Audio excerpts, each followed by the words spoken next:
From sales to service, the Woodhouse team provides insights and solutions to get you on the road faster and keep you on it. And if you're looking for the extras like accessories, extended warranties, or service contracts, they've got those also. Plus, they'll tailor the experience to you, from shopping and buying at home or the more traditional route at one of the 18 conveniently located dealerships, bringing you more every time. Shop with Woodhouse.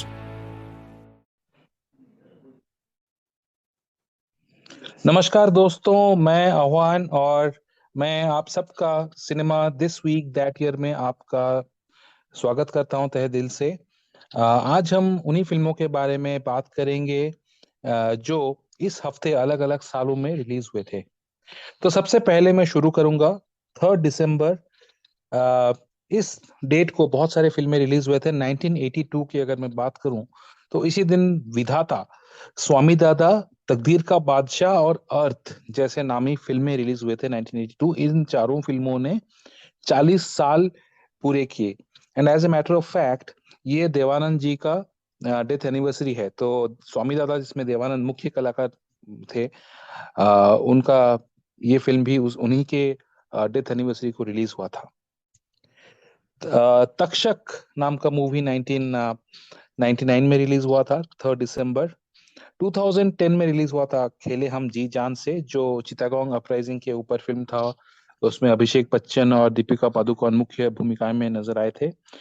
2010 में उसी दिन को रक्त चरित्र part 2 और फंस गया रे ओबामा भी रिलीज हुए थे। 4 दिसंबर आगे बढ़ता हूं मैं। 4 दिसंबर 1970 को चेतना नाम का एक फिल्म रिलीज हुआ था, जिसमें आपको दिखे थे रेहना सुल्तान, शत्रुघ्न सिन्हा और अनिल धवन। ये बहुत ही बोल्ड फिल्म था उस जमाने में। 1972, 52 साल पुरानी बात कर रहा हूं मैं। बहुत ही बोल्ड फिल्म। BR इशारा ने इसको लिखा था और डायरेक्ट किया था। एंड इसी फिल्म के बाद रेहना सुल्ताना को बहुत ही ऐसे बोल्ड अदाकारी में लिया गया अलग अलग फिल्मों में। 1987 में रिलीज हुआ था साइलेंट फिल्म, हिंदी सिनेमा का पहला silent different type of film, वो था पुष्पक। इसमें थे कमल हसन और आमला। 1998 में झूठ बोले कौवा काटे। 5 दिसंबर को रिलीज हुए थे 1980 की मैं अगर बात करूं तो आप तो ऐसे ना था, जिसमें राज बब्बर और दीपक पराशर थे और रंजीता थी।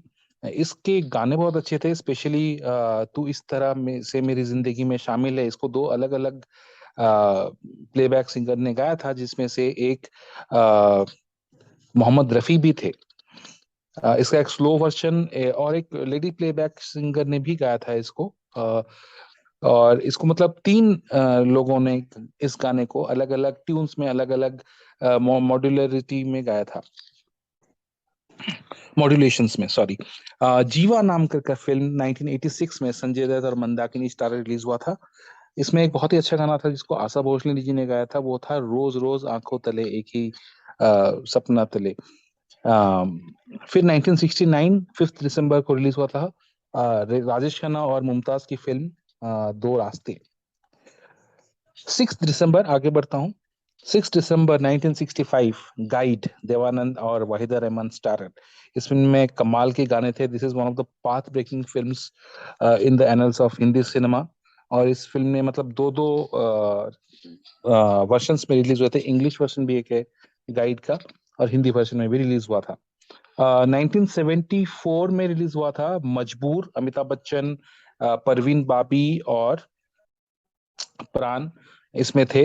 ये फिल्म एक इंग्लिश मूवी से इंस्पायर्ड होकर बनी थी। It was a crime thriller और इसको बनाया था रवि चोपड़ा ने। 1974 में जहरीला इंसान भी इसी दिन को रिलीज हुआ था, जिसमें दिखे थे आपको ऋषि कपूर, नीतू सिंह और मौसमी चैटर्जी। इसमें एक बहुत ही पॉपुलर गाना जो किशोर कुमार ने गाया था, ओ हंसिनी, ये गाना भी था। लेकिन मूवी इतना अच्छा नहीं था जहरीला इंसान। इसका अगर आप अभी देखें भी तो कभी कभार टीवी में आ जाता है तो उसका प्रिंट बहुत ही बुरा रहता है, अच्छा नहीं रहता। जी क्लासिक पे कभी कभार रात को आप ये फिल्म देख सकते हैं अगर वो टेलीकास्ट हो रहा हो तो। 1985 करिश्मा कुदरत का ऑन 6 दिसंबर, धर्मेंद्र थे उसमें। फिर 2000 1996 सॉरी, उसमें उस दिन को 6 दिसंबर 96 को रिलीज हुआ था फिल्म तेरे मेरे सपने, अ, जिसने 6 दिसंबर को पूरे 26 साल पूरे कर लिए। इसमें ये अब एबीसीएल प्रोडक्शंस का फिल्म था और इसमें चार नए कलाकार आपको दिखे थे। वो थे अरशद वारसी, चंद्रचूड़ सिंह, प्रिया गिल और सिमरन। 2019 बिफोर कोविड स्ट्रक, 2019 6 दिसंबर को रिलीज हुए थे पति पत्नी और वो, जिसमें कार्तिक आर्यन, अनुष्का सॉरी अनन्या पांडे और भूमि पेडनेकर इसमें थे। और पानीपत में आपको दिखे थे संजय दत्त और कृति सनन और अर्जुन कपूर। 7th December 1951 बाजी, which was directed by Guru Dutt and Dev Anand उसमें थे। 1973 में 7 दिसंबर को 3 फिल्में रिलीज हुई थी मेन। उसमें से एक था ब्लैकमेल, जिसमें पल पल दिल के पास तुम रहती हो, बहुत ही पॉपुलर गाना था, जिसमें धर्मेंद्र थे और शत्रुघ्न सिन्हा थे विलियन के रोल में और राखी थी।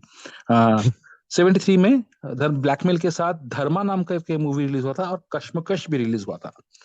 फिर 79 7 दिसंबर को रिलीज हुआ था फिल्म नौकर और करिश्मा। करिश्मा मूवी में 3 हीरोइंस थे और एक्टर थे Kamal Haasan. This was one of the crime thriller, I think it was a copy of a South Indian film, I think Tamil film से कॉपी हुई थी करिश्मा film.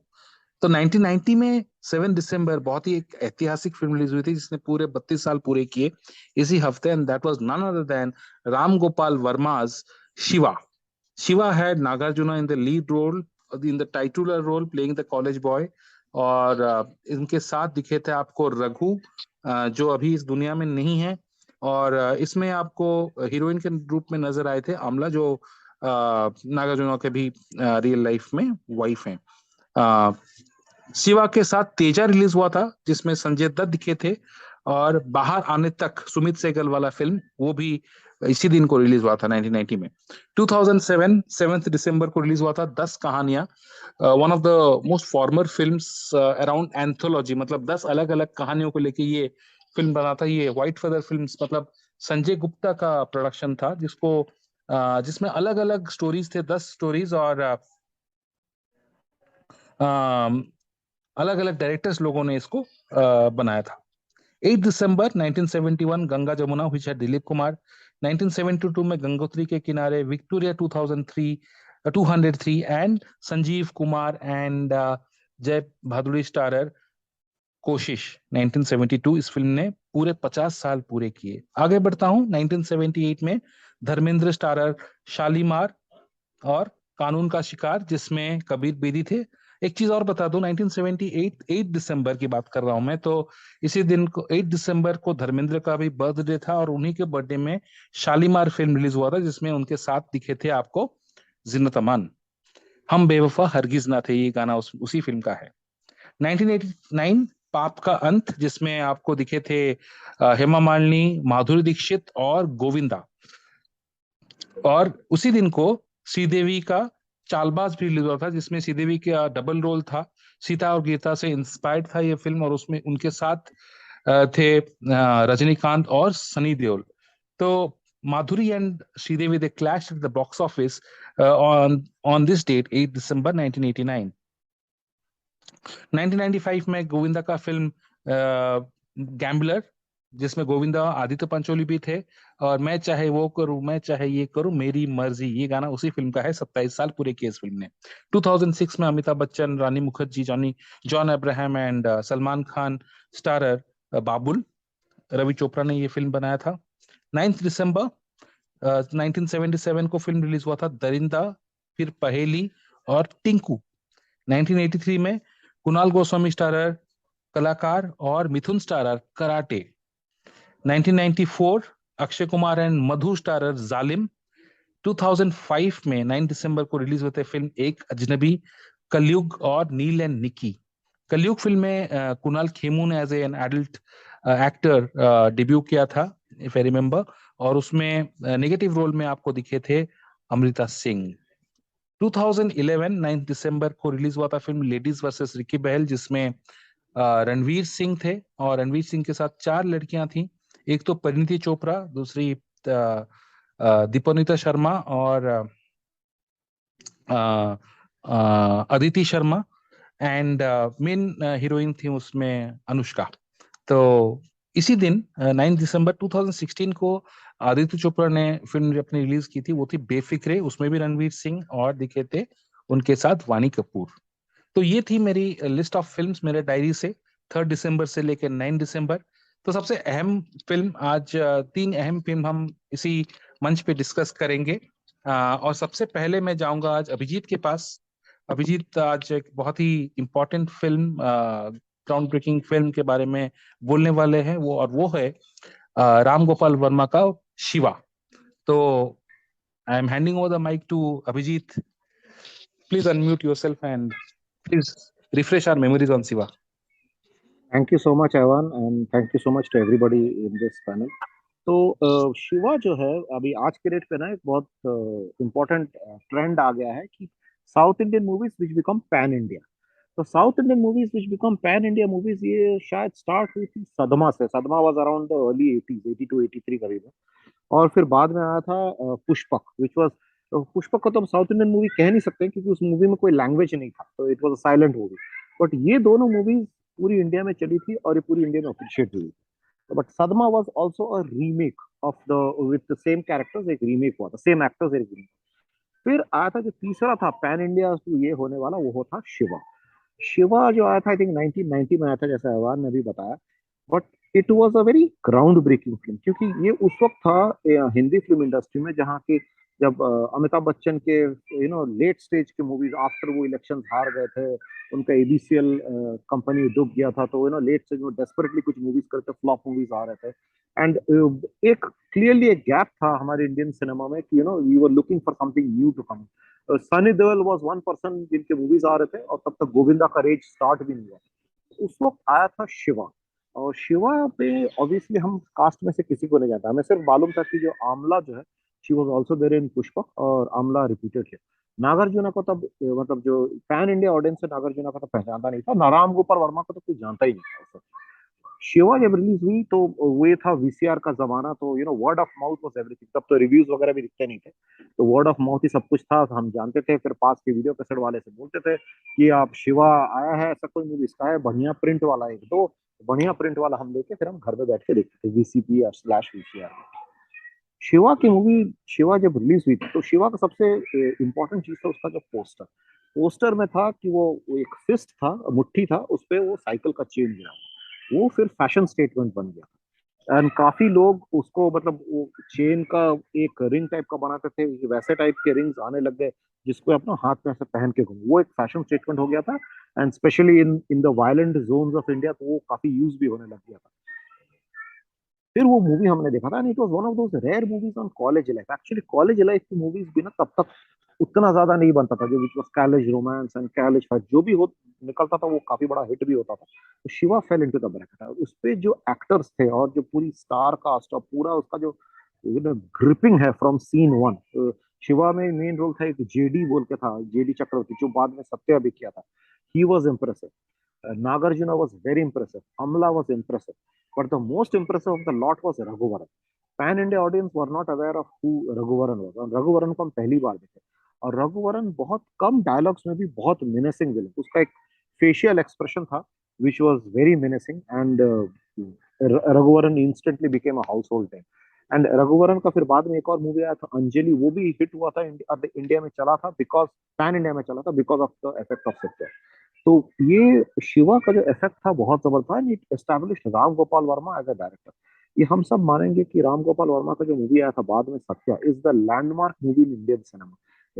Indian cinema can be divided into pre Satya and post Satya era. Post Satya era में movies का पूरा level ही अलग हो गया। तो राम गोपाल वर्मा का जो ट्रायोलॉजी है, शिवा, सत्या एंड कंपनी, उसमें शिवा कॉलेज लेवल का फाइट दिखाया गया था, and it was enchanting. I think मैंने शिवा इजीली 5 बार देखा होगा उस वक्त। उसका जो स्टाइल, एक और चीज शिवा में बहुत अच्छा था कि उसमें ना तो फ्रेंडशिप वाला एलिमेंट दिखाया गया था। तो 5 दोस्त थे, वो अपने एक दूसरे के लिए सब कुछ करता था। हम भी तब we were in the late school stages, and शायद कुछ कॉलेज होंगे, उस वक्त ये वो फेज होता है लाइफ का जब आपके लिए दोस्त ही सब कुछ होते हैं। दोस्त जो बोलते हैं उसी कॉलेज पे आप ज्वाइन करते हो, दोस्त जो सब्जेक्ट लेता है आप भी वो लेते हो। तो उस वक्त उसका इम्पैक्ट बहुत ज्यादा था। And as usual the entire movie is worth watching. If I am not wrong, Shiva शायद 3-4 महीना पहले मैंने फिर दोबारा देखा। Ram Gopal Varma is absolute genius. आज हम जितने ये अनुराग कश्यप और श्रीराम राघवन, ये जितने टॉप लेवल के directors, I think Diwakar Banerjee और काफी सारे मुझे नाम याद है, तो ये सौरभ शुक्ला, ये सारे राम गोपाल वर्मा के प्रोटीज थे। सब ने अपना आर्ट राम गोपाल वर्मा से सीखा। आप अगर सत्या का पूरा क्रेडिट्स देख लोगे ना तो आपको पता चलेगा पूरी फिल्म की दुनिया जो है, एक बहुत एसेंशियल फिल्म की दुनिया जो है वहीं से आया हुआ है। So thank you so much for this. I really love Satya. Sorry, I really love Shiva and Satya actually. And मैं आज भी मुझे दोस्त लोग बोले बैठ के शिवा देखो, I'll say yes to. It was an epic movie. अहवान।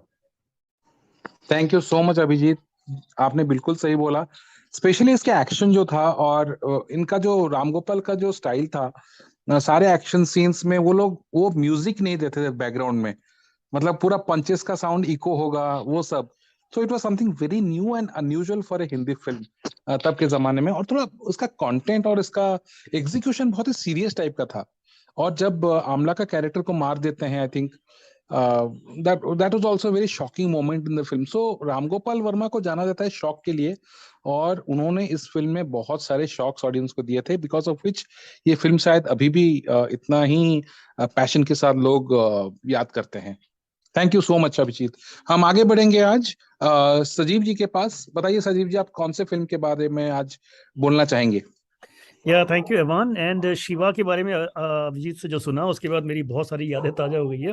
शिवा का जो एक्शन सीक्वेंसेस थे, स्पेशली वो चेन वाली फाइट जो थी और जो एक अंगूठी थी शिवा की, एंड ऑल मतलब वंडरफुल। और वो गाना शायद सबको शायद याद होगा, मैटनी देखेंगे बोटनी छोड़ेंगे वाला, आई थिंक वो गाना भी जो है मस्त था एकदम।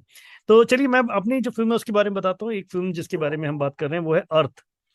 इसको डायरेक्ट किया है महेश भट्ट ने, और मुझे लगता है कि महेश भट्ट की one of the best movie है ये। और इसको सेमी ऑटोबायोग्राफिकल भी खुद महेश भट्ट ने बोला है कि ये उनका जो अफेयर था परवीन बॉबी के साथ, उसके ऊपर लूजली बेस है। और ये फिल्म जो है ये एक्स्ट्रा मैरिटल अफेयर से जो कॉम्प्लेक्सिटीज होती हैं किसी भी मैरिड कपल के बीच में, उसके ऊपर है, और बहुत ही सेंसिटिव फिल्म है। और इस फिल्म में अगर आप देखेंगे तो इंडिया की जो टॉप 2 बिग एक्ट्रेसेस हैं, लाइक स्मिता पाटिल और शबाना आजमी, हम उन दोनों को एक दूसरे के अगेंस्ट देखते हैं यहाँ पे। और वो दोनों ने ही इतना कमाल का काम किया है फिल्म के अंदर, बहुत ही जबरदस्त तरीके से। और मुझे लगता है कि शबाना का, क्योंकि बहुत ही मतलब मेन लीड एक तरीके से थी, तो शबाना ने तो खैर किया ही है। पर जो मेन मुझे लगता है कि ज्यादातर जो तालियां हैं वो शायद सुमिता पाटिल के हिस्से गई हैं, क्योंकि उन्होंने एक जो कैरेक्टर था कहीं से वो सिंजोफिनिया की मरीज भी है, और वो जिस तरह से एक अकेली लड़की जो एक सिक्योरिटी चाहती है, और वो एक अफेयर में है लेकिन उसको नहीं पता उसका फ्यूचर क्या है, तो वो बहुत अच्छे से स्मिता पाटिल ने निकाला है उस रोल को। और जो स्पेशली जो लास्ट सीन है उसका शबाना के साथ, वो तो मार्वलस है। और पूरी फिल्म जो है उसमें कुलभूषण खरबंदा का भी जो काम है वो बहुत अच्छा रहा है। राज किरण का एक स्पेशल अपीयरेंस है। राज किरण के जो ज्यादातर गाने जो हैं वो राज किरण के थ्रू फिल्म में आते हैं। और गाने की जहां तक बात करें तो जगजीत सिंह और चित्रा सिंह का म्यूजिक था इसके अंदर।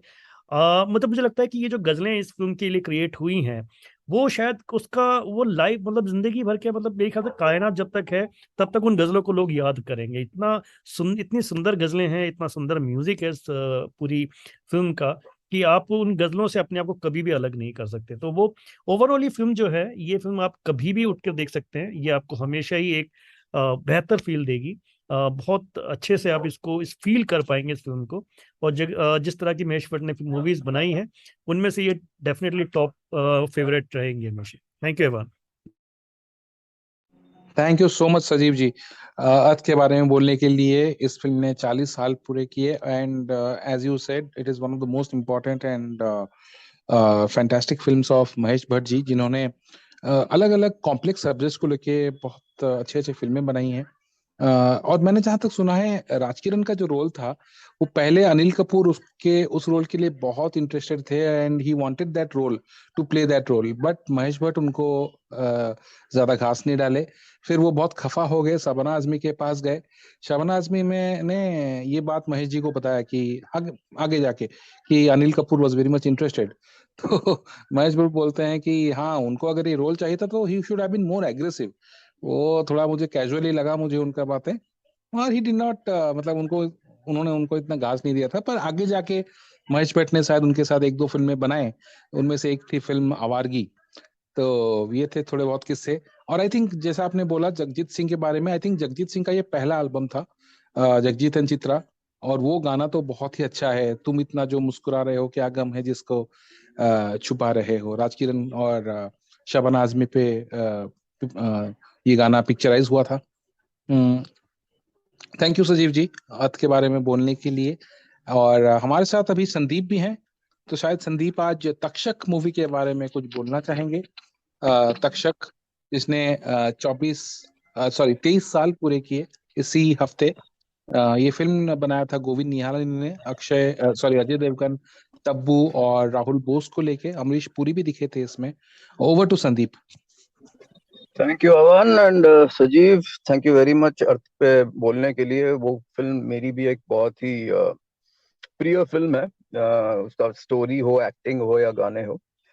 तक्षक के बारे में ऑन व्हाट्सएप हम ऑलरेडी थोड़ा बात तो कर ही चुके हैं, but I come straight to the point. ये फिल्म जो थी, गोविंद निहलानी एटलीस्ट मुझे 1980 से पहले उन्होंने कुछ काम किया है कि नहीं मुझे ज्यादा जानकारी नहीं है, लेकिन 1980 जब से वो ये ऐसी ये जो फिल्में ओमपुरी के साथ करते थे, अर्ध सत्य या उससे पहले आक्रोश, वहां से लेके उनका जो ट्रेजेक्टरी था coming till Takshak, largely films which were arty kind, art films जो कहते हैं, जो स्टार्स नहीं थे, जिसमें गुड एक्टर्स, सीरियस थीम्स, वो उनका वो हॉलमार्क था। और ये फिल्म भी लार्जली सीरियस इन टोन है। एक डिपार्चर ये कि पहली बार शायद उन्होंने स्टार्स लिए। अजय देवगन ऑलरेडी करीब 10 साल बिता चुके थे फिल्मों में, तब्बू भी थोड़ी थोड़ी बहुत एस्टेब्लिश हो चुकी थी, तो उनको लिया था। और एक ऐसी फिल्म बनाई जहाँ पे मैं बोलूंगा the core is the struggle between love and loyalty. खासकर जो हम अमरीश पुरी और अजय देवगन में दिखते हैं, दे प्ले फादर एंड सन। अमरीश पुरी पहले अगर मैं लेता हूं तो एक तरफ वो अपने एम्प्लॉयर जो रवि पटवर्धन है और जिनके ग्रैंडसन राहुल बोस है, उनके लिए जो लॉयल्टी है, बरसों का की वफादारी जो कहते हैं, और अपने परिवार के लिए एक ऑब्वियसली प्यार है अपनी बेटी के लिए या बेटे के लिए। और वो कहीं ना कहीं जानते हैं कि जो अजय देवगन बोलते हैं आफ्टर अ पॉइंट कि आप शायद अपने आप को नहीं सुन रहे हो, अपने अपने अंदर की आवाज को नहीं सुन रहे हो, वो सही भी है, लेकिन वो इतने बाउंड है वो अपनी वफादारी से कि वो उससे मतलब अलग नहीं हो सकते। एंड एट अ पॉइंट शायद उनके आखिरी सीन में जब राहुल बोस ने बोलते हैं कि आपने गद्दारी की है, तो वो बिल्कुल बहुत गुस्से में आ जाते हैं। फिर एक फाइट होता है और बाद में उनका कैरेक्टर मर जाता है। सिमिलरली अजय देवगन के बीच इनिशियली तो वो बस मस्ती में राहुल बोस और वो दोस्त होते हैं, वो मस्ती करते रहते हैं। But as the film goes, on one hand एक दोस्ती है उसकी राहुल बोस के लिए, सेंस ऑफ रिस्पॉन्सिबिलिटी, क्योंकि वो ग्रैंडफादर भी शायद कहते हैं कि जब तुम उसके साथ हो तो मैं थोड़ा आश्वस्त फील करता हूँ। लेकिन तब्बू एक बार बाद में आती है उनकी जिंदगी में, तो दोनों में प्यार होता है and he also has the same struggle. खासकर क्योंकि तब्बू उनकी कॉन्शियंस कीपर जैसी बन जाती है। वो फिर क्वेश्चन करने लगते हैं जो वो महसूस करते हैं राहुल बोस की तरफ, एंड ओवर टाइम वो डिफरेंशिएट करते हैं सही गलत क्या है।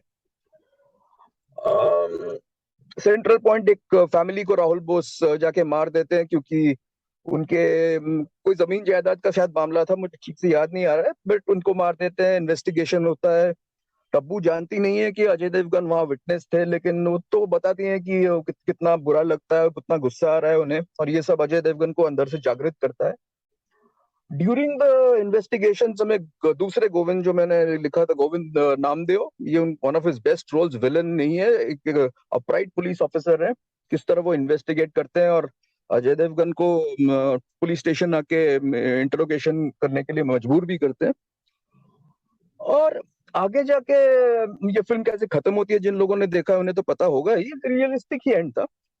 राहुल बोस का जो कैरेक्टर था, on one hand Govind Nihalani इस्तेमाल करते हैं राहुल बोस की एक नेचुरल स्टाइल को, जैसे कपड़े पहनते हैं, लाइफस्टाइल जीते हैं, सूट्स हिम।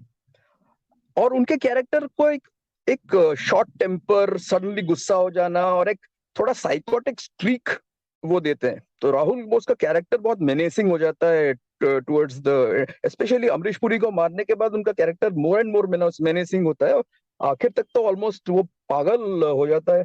खासकर जब वो अजय देवगन को बोलते हैं कि तुझ पर मेरा हक है, एंड देन अजय देवगन से इसकी तुम्हारा मुझ पे कोई हक नहीं है।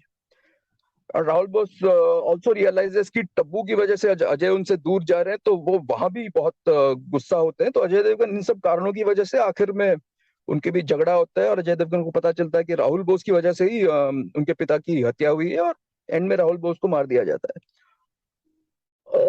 स्टोरी काफी सॉलिड थी, दो आई एम नॉट श्योर वो काउंटेड होता है कि नहीं इन कंपैरिजन टू एन आक्रोश और एन अरसत्य। शायद तक्षक को लोग उस लीग में मानते नहीं है because of the somewhat commercial part, कि इसमें गाने थे, अच्छे थे, एटलीस्ट रंग दे रंग दे, वो गाना काफी पसंद हुआ था लोगों को, और फिल्माया भी वो बहुत अच्छा गया था। और वो एक और लेडी थी शायद नेत्रा रघुरामन, उनका ज्यादा उनके कैरेक्टर के बारे में याद तो नहीं है, लेकिन एक गाना था खामोश रात एक चेहरा, something like that. So in हाँ, summary, तन्हा तन्हा दिल अपना, राइट। हाँ, तना तना दिल अपना। So I mean, in summary, it is a movie that I enjoyed. लेकिन and while I remember it reasonably well, almost 23 years hence, I have never found the desire to go back and watch it a second time, which I can do with Narsatya, and to a slightly lesser extent with Akrosh also. So that was me speaking on Takshak, and Avan, thank you very much for the opportunity, and friends, thank you very much for listening in. Thank you so much Sandeep. हाँ, Takshak movie तो हम लोगों ने एक साथ देखा था when we were in engineering, और हमारा गेट टुगेदर था, और वो लंच के बाद हमने एक साथ ये मूवी देखा था 3-4 लोगों ने, तो बहुत अच्छा लगा था ये अरे फिल्म। मुझे तो अच्छा, और भी 2 लोग थे क्या? ओके, ठीक है। आई थिंक और 2 लोग थे, बट उनका मुझे चेहरा और नाम याद नहीं आ रहा है, but we were a group. It's not relevant to this discussion, वो आप और मैं बाद में क्लियर करूंगा। हाँ, but yeah it is kind of movie जिसका theme it lingers in your mind, मतलब थोड़ा हार्ड हिटिंग टाइप का था उस जमाने में। मतलब 23 साल पुरानी फिल्म है, लेकिन उस जमाने में ऐसे फिल्में बहुत कम बनती थी, और थोड़ा कंटेंट थोड़ा सा ग्रिटी और हार्ड हिटिंग टाइप का था, चौंका देने वाली। राहुल बोस का कैरेक्टर जो था काफी एक्सेंट्रिक और साइकोटिक टाइप का character. In fact while I am not sure कि मैं से अजय देवगन का one of his best roles कहूंगा, but I am 100% sure Rahul Bose का I will call it one of his best roles. Yes, definitely. I definitely agree with you. Rahul Bose का one of the most defining performances. So thank you so much, Sandeep, for joining, and thank you, Sajeev ji. Thank you, Abhijit, for joining with us. बहुत अच्छा लगा हमारे साथ आज जुड़ के ये सब बात करने में पुरानी मूवीज के बारे में। और हमारे साथ स्वागत और तपन भी साथ में है। अगर वो कुछ एंडिंग लाइंस बोलना चाहेंगे तो बेझिझक बोल सकते हैं। मैं कहना चाहूंगा थक्षक के बारे में। थक्षक अगर कमर्शियली जो नहीं चली ना, बिगेस्ट रीजन वॉज कि थक्षक टाइटल किसी को समझ में ही नहीं आया जी, ये मुझे पता है। हाँ, क्योंकि मैं तो बहुत छोटा था और मैंने खुद पापा से, पापा ये क्या थक्षक क्या है, मतलब एक तरह का सांप होता है, नाग होते हैं। तो ये का जो असली प्रॉब्लम था वो ये था कि गोविंद निहलानी पहली डर हो रहे थे स्टार्स के साथ। He was always known for the cameraman of Shyam Benegal or films like Current or all that. थक्षक का एक और प्लस पॉइंट था उसका म्यूजिक, रहमान का। खामोश रात, रूप कुमार राठौड़ ने शायद अपनी पूरी जिंदगी में एक ही गाना गाया रहमान के लिए, वो ये वाला था। रंग दे तो इतना कमाल था आशा भोसले का, बट थक्षक चल नहीं पाई कमर्शियली, क्योंकि गोविंद राणे खुद कंफ्यूज हो गए थे कि मैं स्टार्स तो लेकर आगे करूं। और अजय देवगन का वो दौर था जब वो एड फेमस थे, और हम दिल ताजा साल में, और Hum Dil was more of a romantic side और sad part of Ajay Devgn ji. तो वो बहुत अलग हो गया था, ऑडियंस उसको एक्सेप्ट नहीं कर पाया अजय देवगन के इस रोल में। पर इसका फिल्म का मेन स्टार था वो राहुल बोस था actually. He played totally psycho character with so conviction. एक सीन है जहां वो किसी बुजुर्ग को ऐसे गोली मार देता है रात को, पता नहीं क्यों उसका मन हुआ से गोली मार दी। तो थक्षक थी थोड़ी अजीब सी फिल्म, लेकिन रेलेवेंट बहुत थी, पर अब चल नहीं पाई उस जमाने में।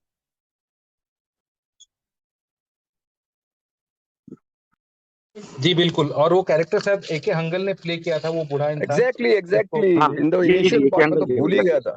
I just wrote in the chat या कि वो सीन जो था जिसमें मतलब एके हंगल को मारता है, it's so ruthless and chilling कि he doesn't have any remorse और एनी इमोशंस। सो लेकिन उससे पहले I mean just before he kills him उनका बीच इंटर चेंज होता है, एक्सचेंज होता है, that also very short time but interesting कि AK Hangal speaks from the point of view of a freedom fighter होता है ना। जी सॉरी ये सर क्यों होता है? Because properly an art film maker tries to make something commercial. Same Govind Rane made Dev शायद फरदीन खान, और इसको गाने बड़े अच्छे थे, और वो सब्जेक्ट समझ ही नहीं पाते because they are not from this platform. It was a proper kind of a Maniratnam cinema converted into art cinema. तो वो बेचारा समझ नहीं मैं बना क्या रहा हूँ मैं। ऑडियंस कंफ्यूज हो गई, क्या बना रहे हो? Correct. Thank you so much Tapan Takshak के बारे में बोलने के लिए। आई थिंक हमने आज बहुत सारे चीजें बात किया, और इसी के साथ हम आज का ये प्रोग्राम अभी अंत कर रहे हैं इसका। तो अगले हफ्ते हम फिर से शनिवार को कुछ और फिल्मों के बारे में डिस्कस करेंगे। तब तक have a great time and thanks again for joining. Thank you. From sales to service, the Woodhouse team provides insights and solutions to get you on the road faster and keep you on it. And if you're looking for the extras like accessories, extended warranties, or service contracts, they've got those also. Plus, they'll tailor the experience to you, from shopping and buying at home or the more traditional route at one of the 18 conveniently located dealerships, bringing you more every time. Shop with Woodhouse.